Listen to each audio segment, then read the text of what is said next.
কথার মধ্যে শুধু খাওয়া চিন্তা করবে। মহিষের দই দিয়ে মিঠা রাখবা ওকে। একে তো শীতকাল, শীতের সকালে গ্রামে গেলে ঘুম আরো ভাঙতে চায় না। শীতের সকালে ঘুম থেকে উঠে খোলা জাল পিঠা দিয়ে গরুর মাংস খেলাম, আর সকালটা শুরু হয় বিসমিল্লাহ যাত্রা এভাবেই। শাওনকে ঘুম থেকে উঠাই দেয়, ঘুমাইতে দেয় না। আমাকে এসে বলতেছে কি রে আত্তাপ্পি, শাওন ঘুম থেকে উঠে না কেন? আবার শাওনকে অভিনয় করে দেখাচ্ছে, এই শাওন দেখ তুই কিভাবে ঘুমাস। তো ওদের এই খুনসুটি দেখতে দেখতে আমি একটু রান্নাঘরে উকি মারলাম, কারণ রান্নাঘরে পিঠা বানানো হচ্ছিল, একদম গরম গরম চিতল পিঠা, খোলা জাল পিঠা, যে যেটা বলে। নাস্তার টেবিলে বসেও শান্তি নেই, যেহেতু শাওনকে খুব অত্যাচার করে ঘুম থেকে উঠাই দেওয়া হয়েছে, শাওনের মধুর ঘুম ভেঙে দিছে। শাওনও ওকে শান্তি দেয়নি। ও যখন নাস্তা খাইতে বসছে, ওর গাল টাল টেনে চিমটি টিমটি দিয়ে ওকে আর শান্তি দেয় নাই।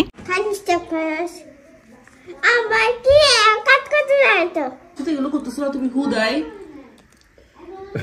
দেখো কি করছি।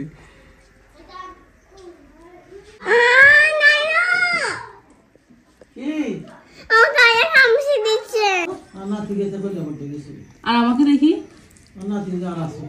দেখছো, তোমাকে দেখে কইলা বড্ড হইছে, আর আমাকে দেখে কইলা বড্ড হয় নাই।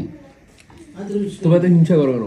তুমি একটা বাইরের মানুষ, তোমাকে দেখে কেন কইলা বড্ড হবে, আমাকে দেখে না কইলা বড্ড হবে। এখন বাইরের মানুষ তুমি।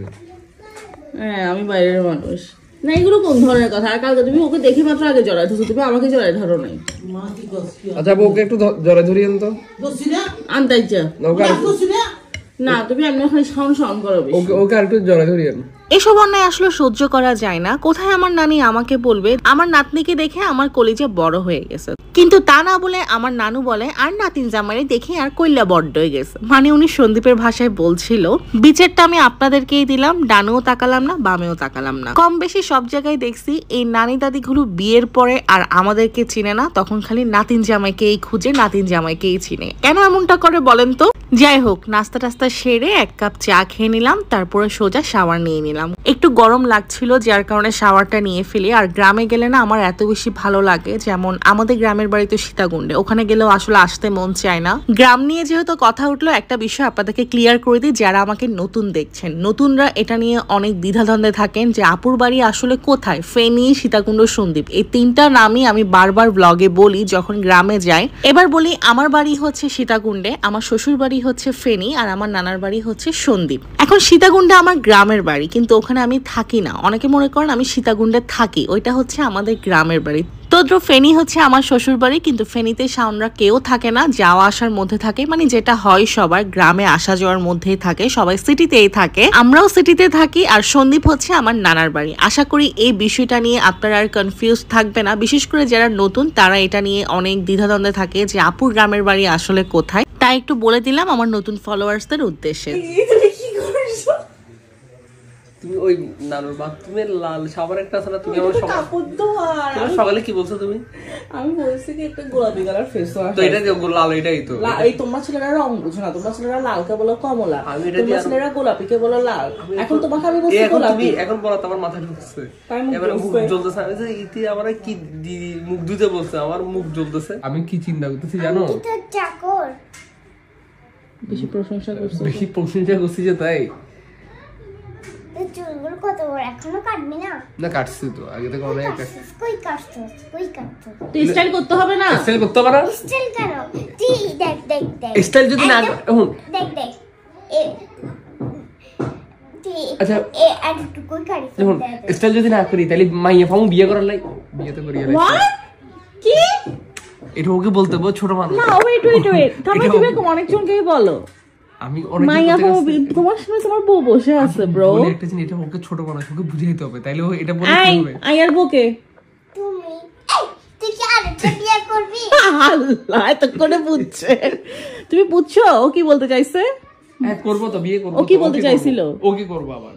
ওকে তুই করে ফেসের কর। ছোটবেলায় নানু যখন পান খেত, আমাকে নানু একটু একটু করে পান বানিয়ে দিত। তো সেই থেকে আমার নানুর আশেপাশে যখন আমি গুড়গুড় করি তখন আমি একটু পান খাই টুকটাক, এমন না যে রেগুলার খাওয়া হয়। তো এক খিলি পান বানিয়ে খেয়ে নিলাম। সন্ধ্যাবেলায় চলে গেলাম বিখ্যাত মিষ্টি খেতে, যেহেতু কালকে আমরা চট্টগ্রামে ব্যাক করব।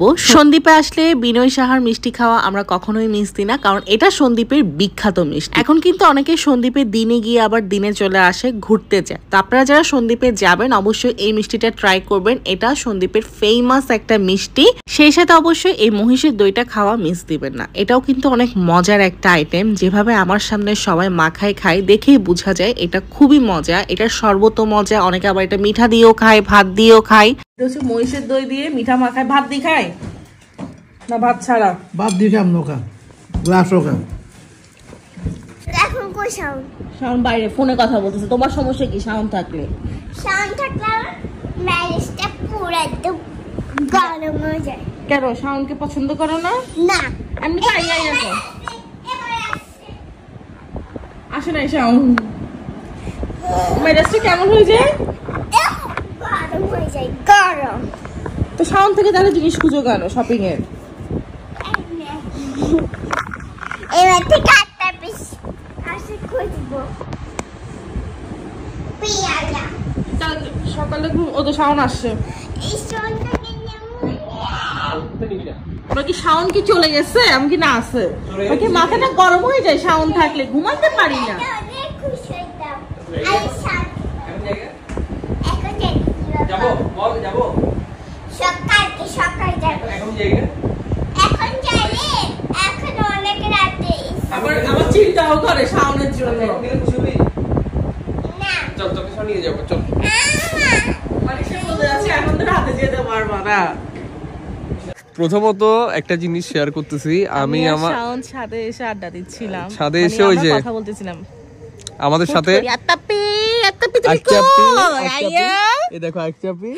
আমরা মূলত এখানে বসে মানে আগামীকাল আমরা যেহেতু এখানে ঘুরতে আসলাম, কোথায় যাওয়া যায় বা কোথায় খাবো কি খাবো এগুলো নিয়ে প্ল্যান করতেছি। যেহেতু ওরা সবগুলা বোন হচ্ছে খাওয়া প্রজাতি, তাই আমার খাওয়া বলি কেন? ঠিকই খাওয়া না। তো প্রথমে ওটা নিয়ে প্ল্যান করতেছি। এর মধ্যে সিমরা আসছে, এসে ঢুকে যাবে। আত্তাপি বলে ঢুকে গেছে। ওরা কি খাবে কালকে আমাদের কথা শুনে? কি খাবা বলো তো?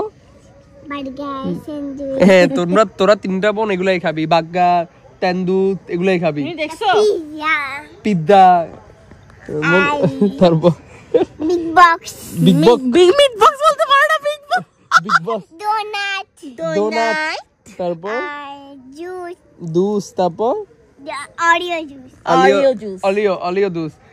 এই হচ্ছে ছোট করে একটা সারাংশ দিলাম। ওরা তিন বোন, আরেকটা তো নাই বাহিরে। ওরা থাকলে ওরা কথার মধ্যে শুধু খাওয়া চিন্তা করবে, আর আমরা চাই যে কিভাবে না খেয়ে থাকা যায়। বাই দ্য ওয়ে আমরা একটু দেখাই আমরা কোথায় বসে আছি। আমরা ছাদে এখন নানু এটা অনেক সুন্দর করে করছে বসার জন্য, আড্ডা দেওয়ার জন্য, আর আমরা এখানে এখন রিল্যাক্স করতেছি। এটা কিন্তু ছাদে বসে আছি আমরা।